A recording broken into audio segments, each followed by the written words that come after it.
de Jésus-Christ selon Saint Jean, chapitre 12, versets 44 à 50. En ce temps-là, Jésus s'écria, « Celui qui croit en moi, ce n'est pas en moi qu'il croit, mais en celui qui m'a envoyé. Et celui qui me voit, voit celui qui m'a envoyé. Moi qui suis la lumière, je suis venu dans le monde pour que celui qui croit en moi ne demeure pas dans les ténèbres.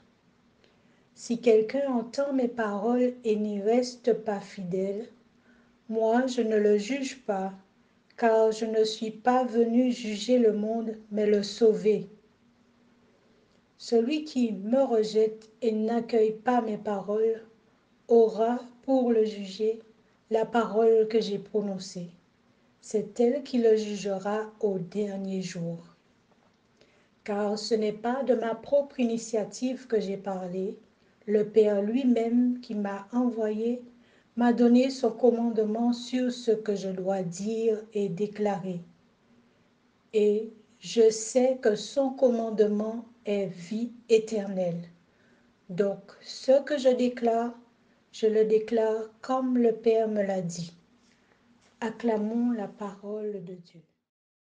En méditant l'évangile de ce matin, et surtout à travers cette phrase qui résonne très fort et très limpide d'une sagesse divine de la part de notre Seigneur, je cite, « Moi qui suis la lumière, je suis venu dans le monde pour que celui qui croit en moi ne demeure pas dans les ténèbres. » On peut se dire, mes frères et sœurs, qu'il y a le début d'un ténèbre possible qui peut se traduire par des idées noires que quelqu'un peut avoir. On peut être entouré de ces idées noires. Mais le Seigneur veut le rappeler à travers cette révélation, cette bonne nouvelle, que lui, il est venu pour nous extirper, en fait, pour nous sortir avec conviction, pour nous sortir avec beaucoup de compassion et d'amour dans cet état ténébreux. C'est de croire en lui. Celui qui croit en moi ne demeure pas dans les ténèbres. Et cette lumière est à la portée de notre foi, de notre charité, notre amour, est à la portée de notre espérance. Cette lumière est disponible. Une autre phrase de cet évangile qui m'interpelle vivement, c'est celle où Jésus se met en communion avec son Père pour nous rassurer d'un salut certain qui ne manquera pas de nous affranchir des entraves, des contraintes, des péchés que nous pouvons vivre, qui peuvent nous anéantir. C'est cette phrase-là où il dit « Car ce n'est pas de ma propre initiative que j'ai parlé. Le Père lui-même qui m'a envoyé m'a donné son commandement sur ce que je dois dire et déclarer. » Donc, il y a une sorte d'association salvifique, une association divine qui fait que notre salut en Jésus-Christ, c'est quelque chose de fiable. Voilà.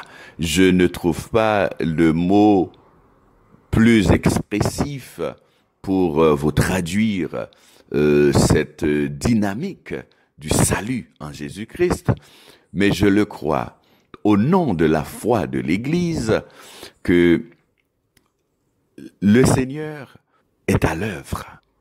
Et je veux pour un peu traduire cette association de salut, d'une quête qui imprègne le cœur même des hommes et des femmes de Dieu dans les Saintes Écritures.